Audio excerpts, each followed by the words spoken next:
ഈശംസിഹായിക്ക് സ്തുതിയായിരിക്കട്ടെ.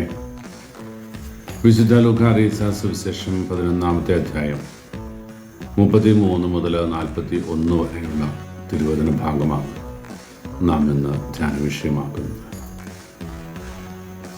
രണ്ട് കാര്യങ്ങളെക്കുറിച്ച് ഈശോ നമ്മളെ ഓർമ്മിപ്പിക്കുന്നു. ഒന്ന്, കണ്ണ് ശരീരത്തിൻ്റെ വിളക്കാണ്. കണ്ണ് പ്രകാശമുള്ളതാണെങ്കിൽ ശരീരം മുഴുവൻ പ്രകാശിക്കും. കണ്ണ് ഇരുണ്ടതാണെങ്കിൽ ശരീരം മാത്രമല്ല, ലോകം മുഴുവനും അന്ധകാര ആവൃതമായി മാറും.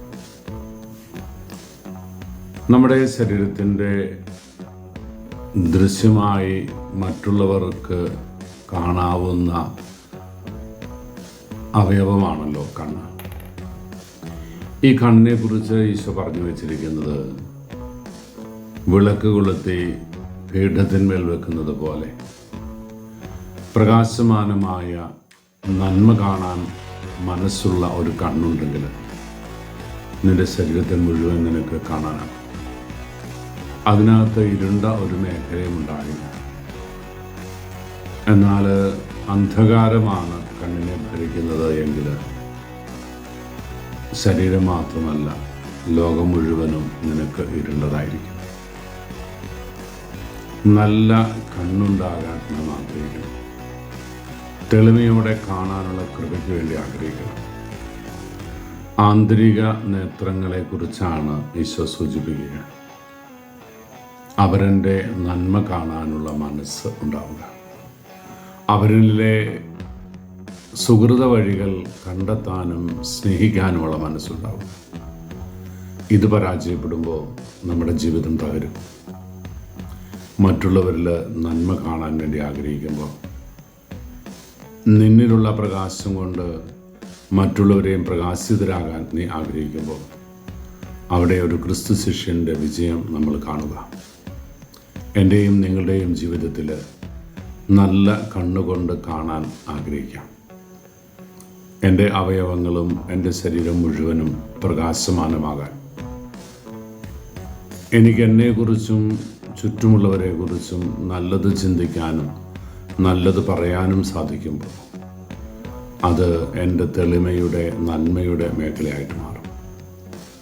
അവനെ കുറ്റപ്പെടുത്താനും അവനെ കുറ്റം വിധിക്കാനുമാണ്, അവൻ്റെ കുറവുകൾ കണ്ടെത്താനും അസൂയയോടെ അവനെ നോക്കാനുമാണ് എൻ്റെ കണ്ണുകളെങ്കിൽ അതിനൊരിക്കലും പ്രകാശത്തിൻ്റെ മേഖലയിൽ വർദ്ധിക്കാനാവില്ല. അതുകൊണ്ട് പ്രിയപ്പെട്ടവരെ, നല്ല തെളിമയുള്ള കണ്ണുള്ളവരാകാൻ. വെളിപാട് പുസ്തകം അങ്ങനെയാണല്ലോ പറയുന്നത്. കർത്താവേ, എൻ്റെ കണ്ണുകൾക്ക് കൂടുതൽ മികവാർന്ന കാഴ്ച ലഭിക്കാൻ എൻ്റെ കണ്ണുകളിൽ നീ അഞ്ജനം പുരട്ടണം. നല്ല ദൈവം നമ്മളെ അനുഗ്രഹിക്കാൻ, പ്രകാശമാനമായ ജീവിതത്തിനുടമകളാകാൻ നമുക്ക് ആഗ്രഹിക്കാം. രണ്ടാം ഭാഗത്ത് തന്നെ വിരുന്നിന് ക്ഷണിച്ച ഫരിസേയനായ മനുഷ്യൻ വിരുന്നുശാലയിലിരുന്നപ്പോൾ മനോഹരമായ കോപ്പകളും പാത്രങ്ങളുമൊക്കെ കണ്ടിട്ട് യേശു പറഞ്ഞൊരു കമൻ്റുണ്ട്. മനുഷ്യരായ നമ്മൾ പാത്രങ്ങളുടെയും ഗ്ലാസുകളുടെയും എല്ലാം ഉള്ളിൽ അതെന്താണ് എന്ന് ചിന്തിക്കാതെ പുറമേ അതിനെ മൂടി പിടിപ്പിക്കാൻ വേണ്ടി തുറച്ച് വൃത്തിയുള്ളവരാകാൻ വേണ്ടിയിട്ട് ആഗ്രഹിക്കുന്നു. മറ്റുള്ളവരുടെ മുമ്പിൽ എന്തോ ആയിത്തീരാനുള്ള ഒരു വ്യഗ്രത നമ്മുടെ ഹൃദയത്തിലുണ്ട്. വെള്ളയടിച്ച കുഴിമാടങ്ങളെന്ന് ഈശോ മറ്റൊരു ഭാഗത്ത് ഈ ഫരിസേയരെ കുറിച്ച് പറയുന്നുണ്ട്. പുറമേ അവരനെ കാണിക്കാൻ വേണ്ടി നന്മയുടെ വക്താക്കളായി മാറുക, ഉള്ളിൽ കെടാത്ത പാപത്തിൻ്റെ ജഡികതയുടെ തിന്മയുടെ ലോകം. പ്രകാശമാനമായ കണ്ണുകൊണ്ട് മറ്റുള്ളവരെ കാണുമ്പോൾ അവിടെ നന്മയുണ്ടാകുമെന്ന് പറഞ്ഞു വെച്ച ഈശോ നമ്മെ ഓർമ്മിപ്പിക്കുന്നു. ഉള്ളും ഉള്ളതും അറിയുന്നവനായ നല്ല ദൈവം നമുക്കുണ്ട്. അവൻ്റെ മുമ്പിലെല്ലാം അനാവൃതമാണ്.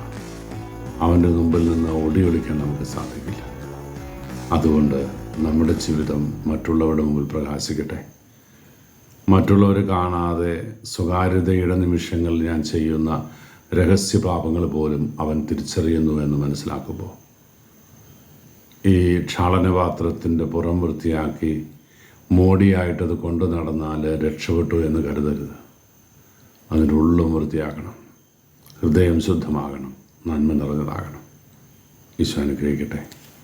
കർത്താവ് മിശിഹായുടെ കൃപയും പിതാവായ ദൈവത്തിൻ്റെ സ്നേഹവും പരിശുദ്ധാത്മാവിൻ്റെ സഹവാസവും നമ്മളെവിടം കൂടി ഉണ്ടായിരിക്കട്ടെ, ഇപ്പോഴും എപ്പോഴും എന്നേക്കും. ആമേൻ.